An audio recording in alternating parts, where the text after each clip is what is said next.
Assalamualaikum. Assalamualaikum dan salam sejahtera. Saya Azin Nawawi daripada UTHM. Okey, daripada UTHM. So, kali ini saya akan kongsikan chapter yang ketiga di bawah subjek e-pembelajaran. Okey, iaitu penggunaan dan pengurusan bahan sumber bahan pembelajaran. E-pembelajaran, sorry. Okey. Jadi saya adalah seorang pensyarah di UTHM. Sekarang berkhidmat di Fakulti Teknologi Kejuruteraan.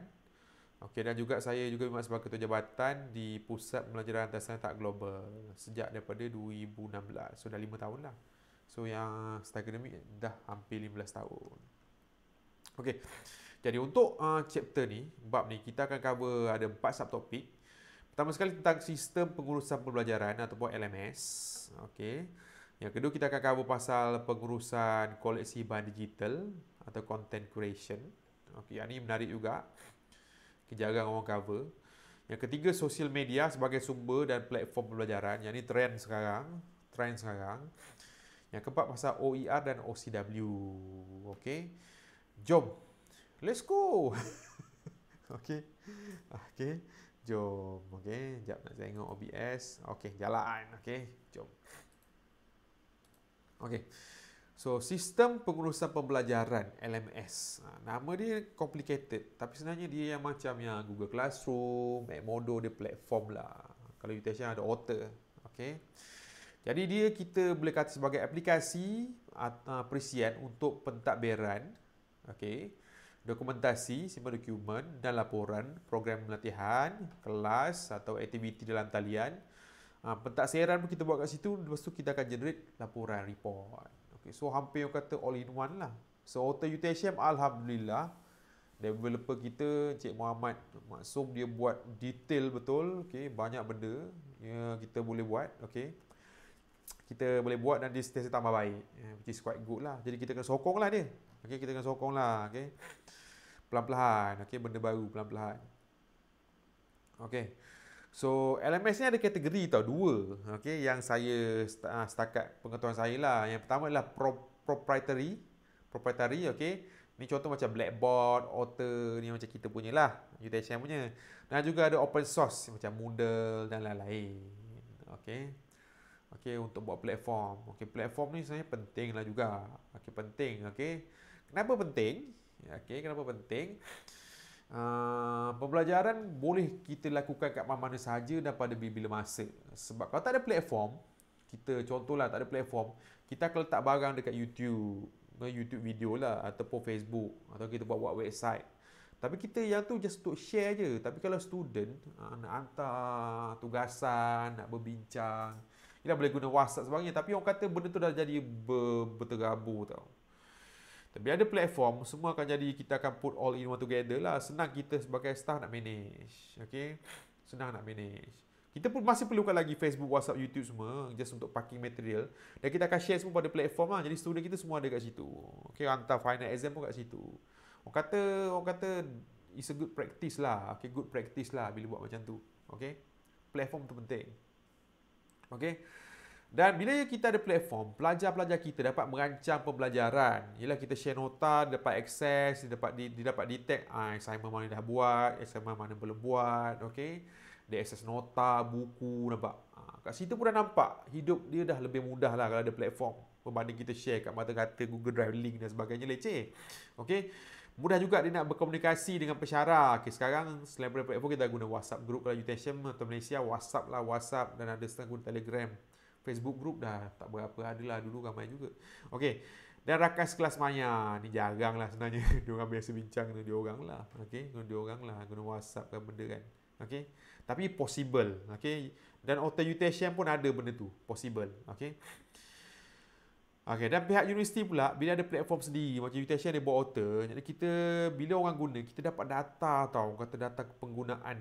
Okey, tahunan tahun 2020 data dia berapa ramai yang akses bulanan, berapa ramai yang akses harian, berapa ramai yang capai sesi blended learning. So benda tu ada. Bila ada, yalah, data tu sebenarnya, yalah, data tu mahal tau. Kata data is gold. Okay. Saya bila ada data, orang kata, yalah, best lah boleh buat benda apa-apa. Okay. Bila ada data, kita boleh buat report untuk kita persembahkan kepada mana-mana pemajikan ke stakeholder yang nak tahu. Yang tu salah satu orang kata sebab yang penting lah. Dan kita boleh buat juga orang kata CQI, Continuous Quality Improvement. So kalau dah tahu data sekian-sekian untuk bulan ni, oh ini masalah dia.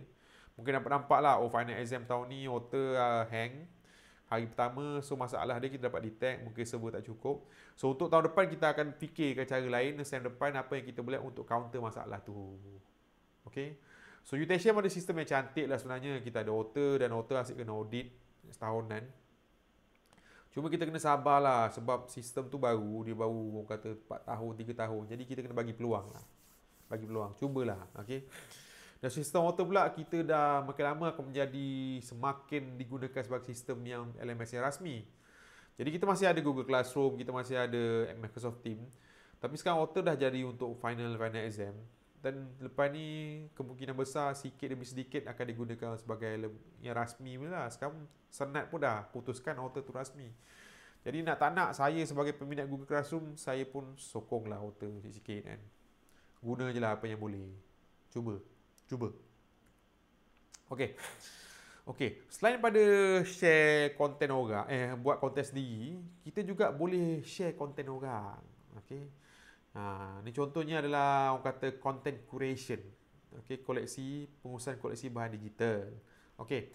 So biasanya pasal pengumpulan bahan yang memberi nilai, orang kata informasi yang best lah dalam Facebook ke Twitter, bagi nilai pada kumpulan sasaran atau biasanya ahli-ahli kita lah, agar dapat dirujuk pada masa depan atau rujuk ke untuk simpan buat kita punya konten baru ke, bantu kita punya idea ke, konten orang yang bagus kan. Biasanya dilakukan oleh organisasi yang disegani. Ni biasa orang buat lah. Sekarang ada Twitter, kita retweet orang lain punya tweet. Macam company, kita ada company besar UTHM kan, tiba ada alumni UTHM post, kita retweet dia punya post, katakan okay ni alumni kita. Contoh kalau kita jual kek kita sedap, ramai pula orang buat ambil gambar letak kat IG, kek tu dekat birthday party, nampak cantik, nampak presentable, kita share gambar dia sebagai untuk promote diri kita. Kadang kita share benda-benda lain macam info berguna pasal orang-orang yang buat kek overseas macam mana. Benda tu bagus tau, dia membina kita punya profile. Okay. Bukan share tu maksudnya kita tak ada idea, bukan. Dia nampak orang lain nampak lah, oh kita ni fokusnya kat mana, konten macam ni kita tengok, adakah kita fokus terhadap kita punya bisnes. Maksudnya kau jadi pensyarah tapi kau share benda-benda yang pelik-pelik, jadi benda tu orang kata akan mengganggu jugalah. Okay. So teknik content curation. Okay. So biasanya share konten yang relevan. Sekejap Okay. Share konten yang relevan. Okay, sorry kawan-kawan, bersin pula tadi. Okay. So cara dia, first kali kita kena share konten yang relevan dengan kita punya tema organisasi lah, yang berguna pada ahli-ahli. Contoh macam saya duduk di global. Saya akan biasakan baca konten pasal konten yang berkaitan global lah, e-learning, e-content, kadang apps yang baru, teknik-teknik baru untuk memantapkan kita punya online punya learning. Kadang-kadang dekat Facebook pun ada orang share, YouTube pun video-video yang bagus. Kadang bila staff kita buat video, kita share. Nampaklah kita memang fokus ke situ dan konten tu berguna untuk kita punya ahli-ahli yang lain. Bukan bila buat macam tu, tak adalah kita tiba dapat follower, bukan. Dia kata jangka masa lama dia akan bantu kita punya branding lah. Branding. So, elok dibuat. Okay. Dan kita juga kena kenal pastilah sumber konten yang dipercayai dan berpengaruh. Kita share benda yang best-best lah. Orang kata daripada organisasi yang berpengaruh, yang percayai, bukannya sebarang-sebarang lah. Okay, bukan sebarang. So, nampaklah kita ni memilih orangnya, ambil yang berkualiti, elok-elok lah. Okay. So sekarang bila contoh, kalau kita browse kat internet ke Twitter ke Facebook, ataupun biasa website lah, apa benda kan, blog ke, kalau jumpa benda-benda yang berguna tu, kita ada beberapa aplikasi yang sesuai untuk simpan tu sementara sebelum kita share. Contoh macam Pocket kalau biasa nampak lah, boleh download. Dia macam nak orang kata kita punya storage sementara, simpan website-website yang best. Pocket ada Scoopit, ada Kurata, ada Publish This, kejap. Ada Google Keep. Ni saya punya favorite Google Keep. Okay, Google Keep. Okey. Dan sambil kita share-share konten orang yang bagus, kita boleh gilakan juga dengan konten kita sendiri. Sebab apa? Bila kita tengok konten orang, dia bagi idea lah kepada kita untuk develop konten sendiri. So kita boleh gila-gilakan lah. So nampak orang kata asimilasi, orang kata kesinambungan kat situ. Bukannya kita buat konten, kita buat konten tapi kita gilakan dengan orang punya konten. Nampaklah tema kita. Okey. So ni contoh dia lah. Contoh macam SanDisk ni kan. Ni SanDisk ni. Ni. SanDisk ni tahu kan company apa kan? Dia dulu pen drive, sekarang pasal storage lah. Okey, storage. Okey. So dia ada customer dia ambil gambar, ada SanDisk punya barang kat belakang bawah ni. So dia share. So tak pas-pasal dapat orang kata free ni lah. Free advertisement, free promotion. Yang cantik benda tu kan. Okey. Share. Macam ni pun sama. Okey, si ni Twitter, dia retweet. Okey.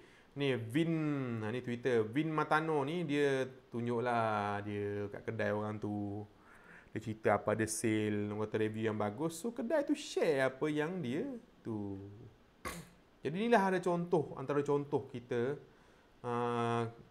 content creation. Okey. Okey, jadi setakat ni yang tu dulu untuk video ni. Lepas ni kita akan cover topik yang seterusnya. Okey, terima kasih kawan-kawan sebab stay dengan saya. Okey, assalamualaikum dan salam sejahtera.